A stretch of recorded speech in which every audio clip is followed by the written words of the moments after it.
Transformer आ जाइए। Considering losses,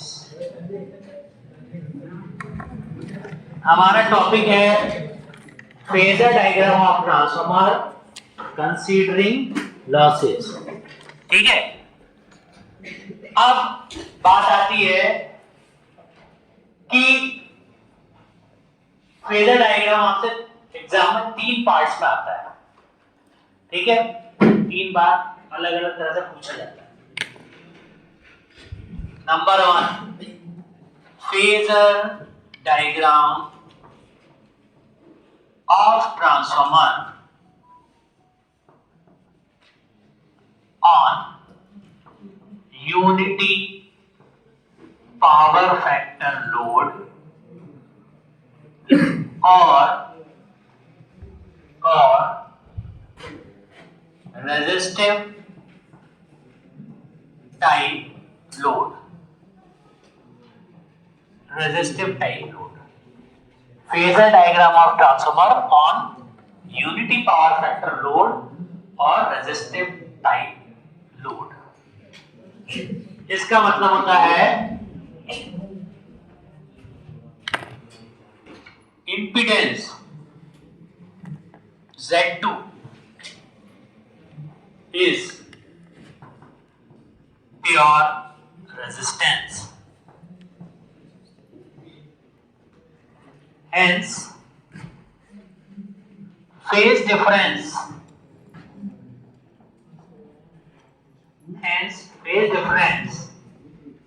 between V2 and I2 is 0. Hence phase difference between V2 and I2 is 0.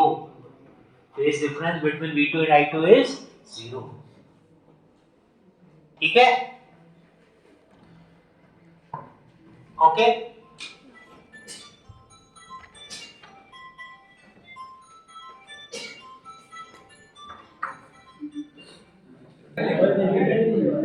T2 और I2 का direction same होगा। ठीक है, और हमारे पास रिलेशनशिप है V2 बराबर I2 इंटू Z2 और I2 is equal to V2 upon Z2। और हम यहां पर बोल रहे हैं कि हमारा जो लोड का टाइप है impedance Z2 is purely resistive. ठीक है, और जो लोड का टाइप है वो क्या कहलाएगा? Resistive type load. तो इसका मतलब ये है कि अभी हम सिर्फ लोड ले रहे हैं रेजिस्टिव टाइप। रेजिस्टिव टाइप का मतलब है कि V2 और I2 के एंगल जो डायरेक्शन है वो सेम रहेगा। ठीक है, अब बात आते हैं इसके फेजर डायग्राम पर। फेजर डायग्राम अगर हमको बनाना है तो हमको ट्रांसफार्मर की इक्वेशंस को कंसीडर करना पड़ेगा। ट्रांसफार्मर की कौन कौन सी इक्वेशंस हमने लास्ट क्लास में लिखी थी वो मैं फिर से लिख रहा हूं यहां पर, और उनके आधार पर हम फेजर डायग्राम बनाएंगे। ठीक है, अब जब हम फेजर डायग्राम बना रहे हैं तो ट्रांसफार्मर का अब जो हम फेजर डायग्राम लिख रहे हैं, फेजर डायग्राम ऑफ नई हेडिंग आ जाएगी। आप ये नोट कर लिया आप लोगों ने, अब नई हेडिंग आ जाएगी phasor diagram of transformer on resistive type load और यूनिटी पावर फैक्टर लोड। अब यहां पर इंपॉर्टेंट चीज है कि हम यूनिटी पावर फैक्टर लोड क्यों बोल रहे हैं, क्योंकि जो एंगल होता है वोल्टेज और करंट के बीच में, उसका cos of angle between voltage and current होता है पावर फैक्टर, और कॉस ऑफ 0 यहां पर क्या होगा? 1 मतलब यूनिटी। इसलिए आप बोल रहे हैं इसको दूसरा नाम क्या है? Unity power factor load. इसलिए हम इसको बोल रहे हैं यूनिटी पावर फैक्टर लोड। तो आपसे दोनों चीजों में पूछा जा सकता है, draw the phasor diagram of transformer resistive type load या draw the phasor diagram of transformer on unity power factor load, तो आपको एक ही डायग्राम बनाना है जो भी अपन बनाएंगे। रेजिस्टिव टाइप पूछा जाए तो भी वही बनाना है, यूनिटी पावर फैक्टर बोला जाए तो भी वही बनाना है। तो ऐसा नहीं लिखा रहेगा कि draw the phasor diagram of transformer resistive type load और यूनिटी पावर फैक्टर लोड, ये मैं लिख रहा हूं आपके लिए। आपको क्या लिखा रहेगा, या तो रेजिस्टिव टाइप लिखा रहेगा या यूनिटी पावर फैक्टर लोड लिखा रहेगा। ठीक है, अब बात ये आती है कि इसका डायग्राम के लिए पहले इक्वेशंस लिखें हम ट्रांसफार्मर। तो ट्रांसफार्मर की इक्वेशंस,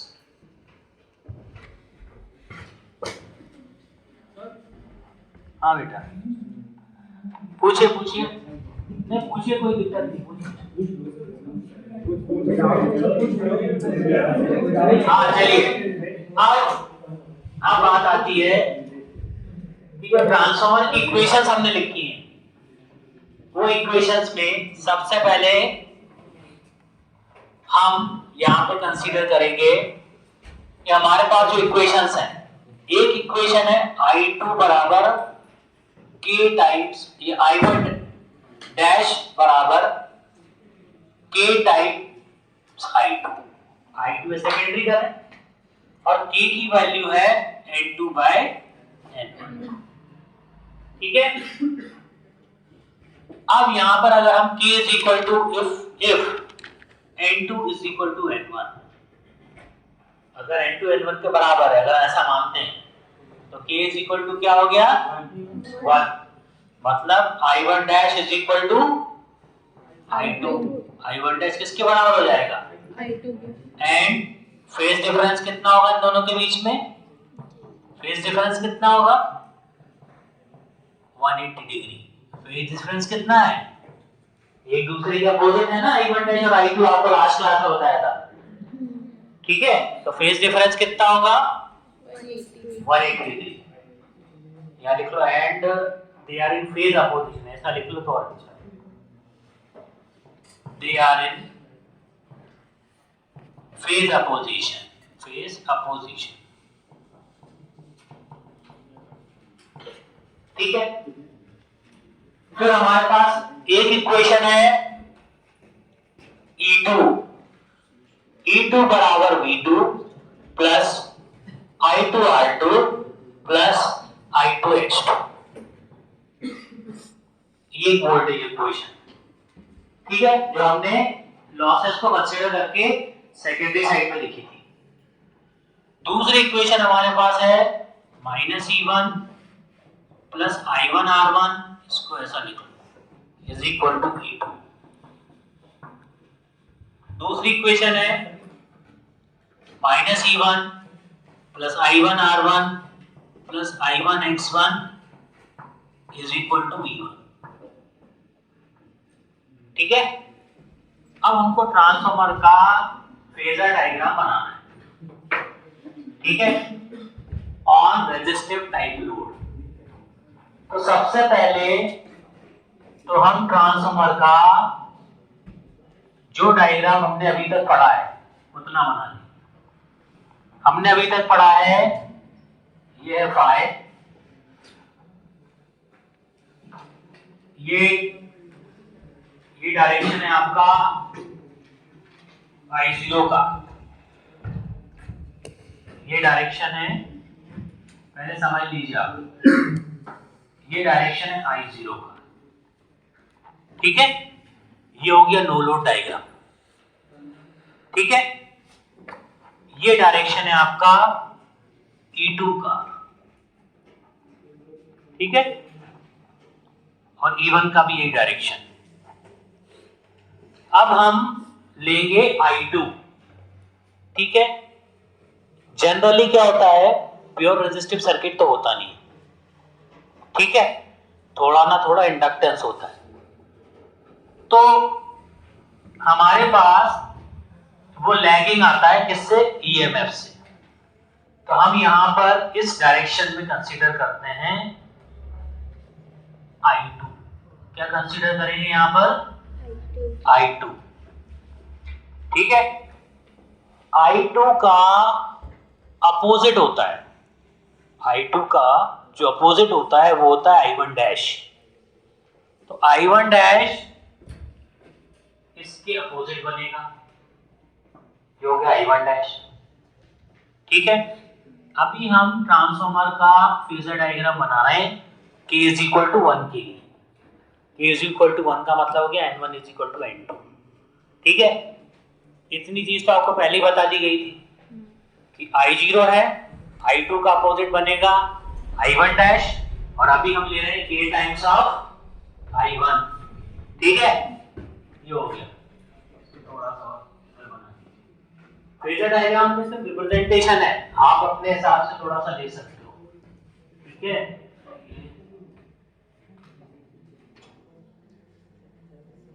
ये फाइल है और ये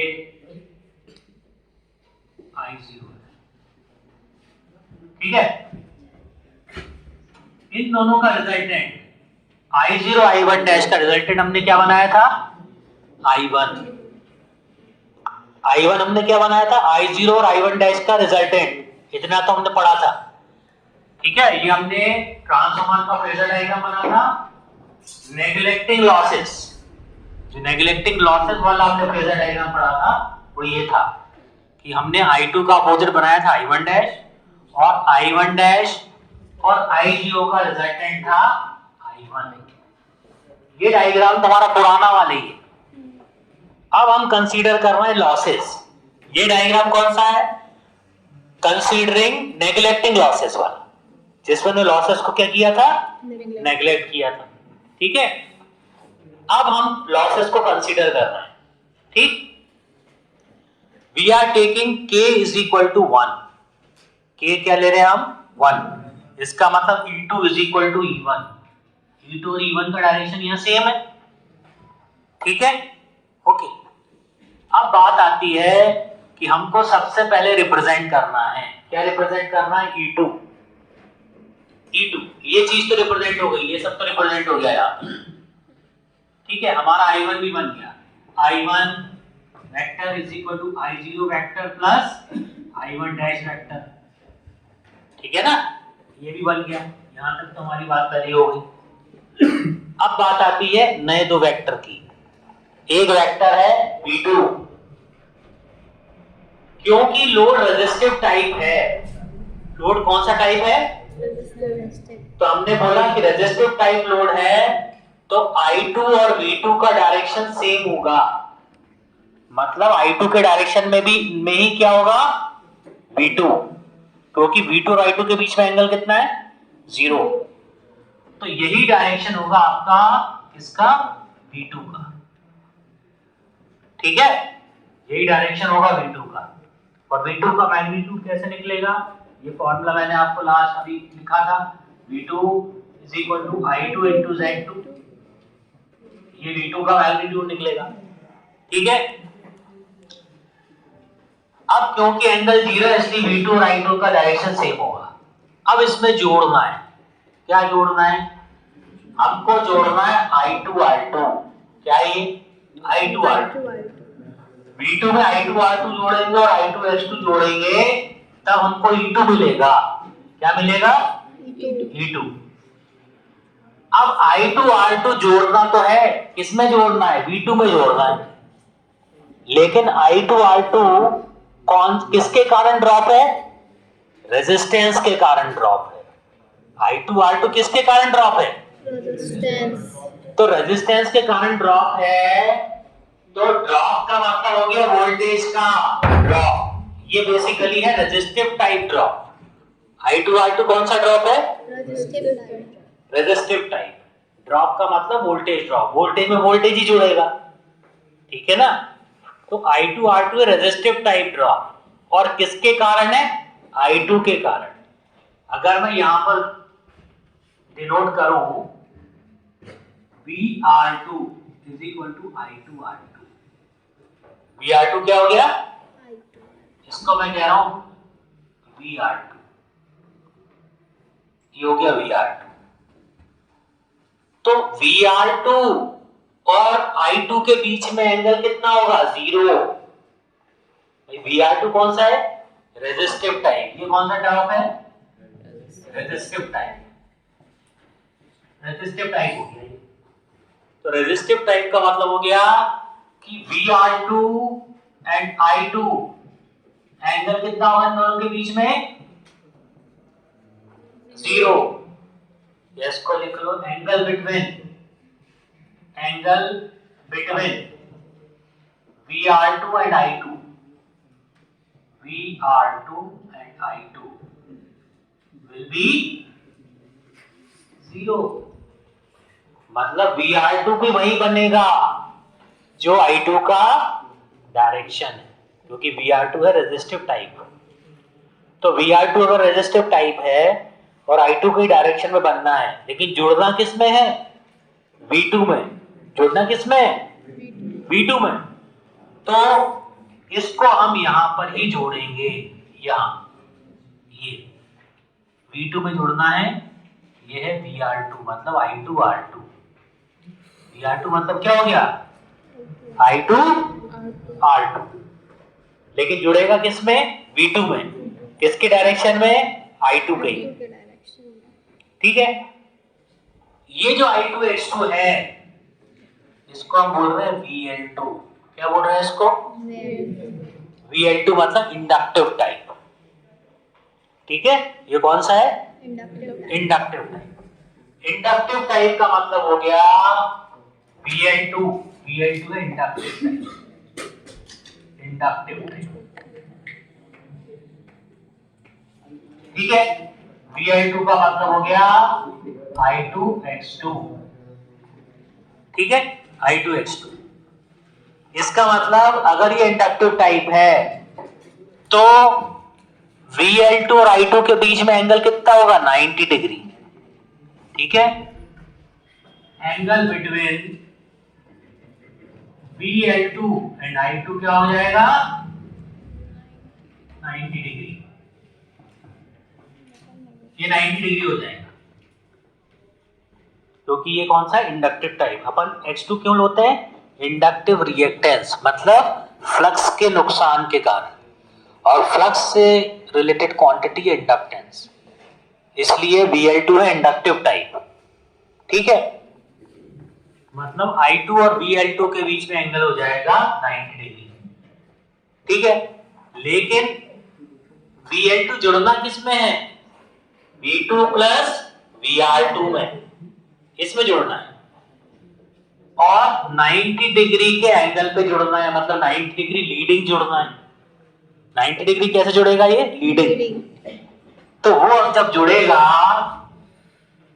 तो वो जब इस लाइन को क्रॉस करेगा, ठीक है, इस ऐसे जुड़ेगा और 90 डिग्री, ये एंगल हो गया, ये हो गया आपका I2 X2 जो कि ये VL2 किससे 90 डिग्री है?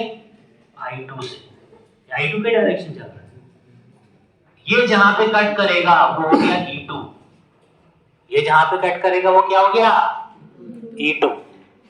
फिर से समझा दूंगा इसको एक बार। ठीक है। अब क्योंकि k 1 लिया हुआ है तो E2 बराबर E1। E2 बराबर E1। तो ये बन गया हमारा E2। E2 कैसे बना?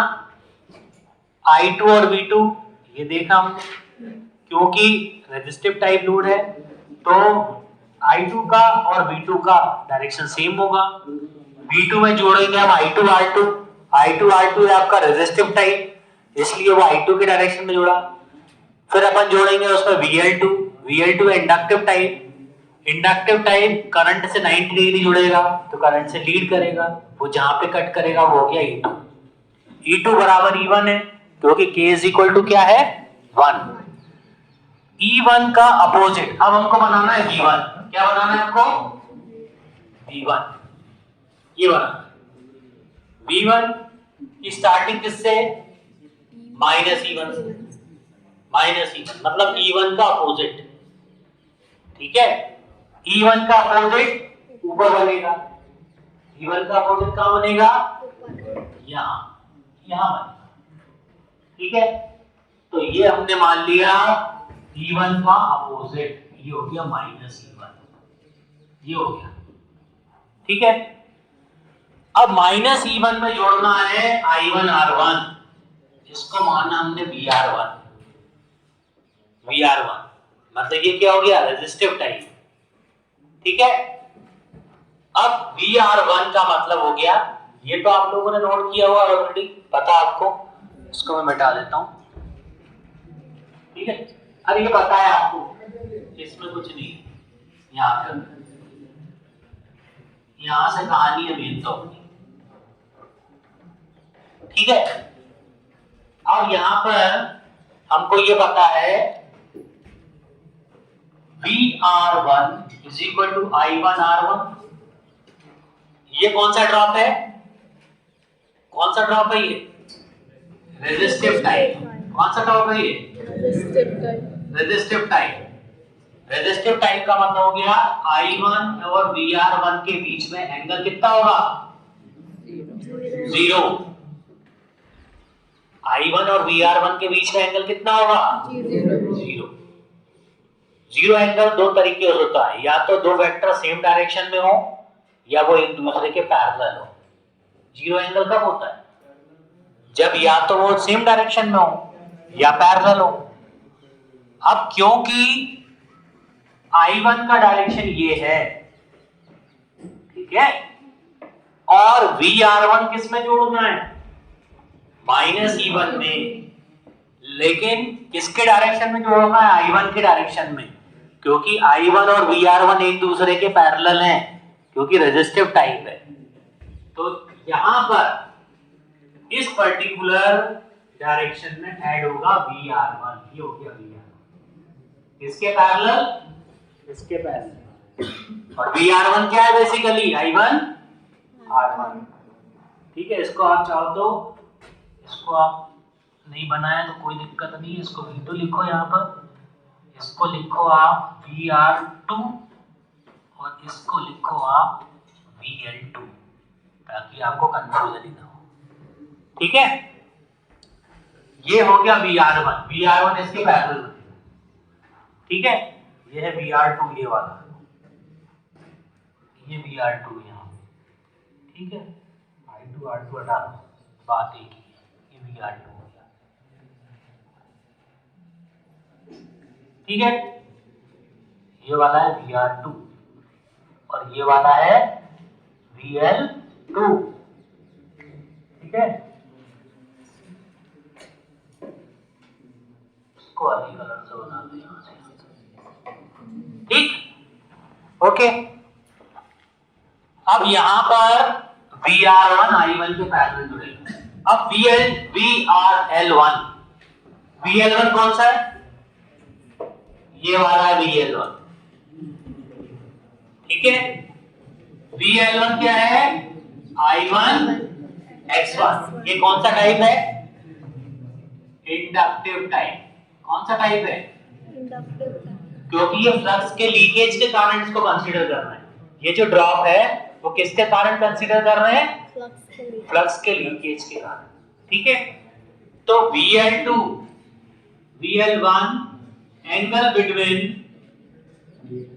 VL1 and I1 will be कितना होगा, 90 डिग्री। Very good, 90 degree. लेकिन जोड़ना किसमें है, E1 प्लस VR1, इससे 90 डिग्री जोड़ना है। इससे 90 डिग्री जोड़ा है, इससे I1 से, तो I1 से 90 डिग्री जोड़ना है, तो ये हो गया VL1, इसके 90 डिग्री, करंट के 90 डिग्री। ठीक है, और फिर बनेगा आपका क्या, V1। तो ये हो गया आपका V1, यहां से यहां इसको जोड़ दिया। ये जो वेक्टर है आपका, ये वाला वेक्टर,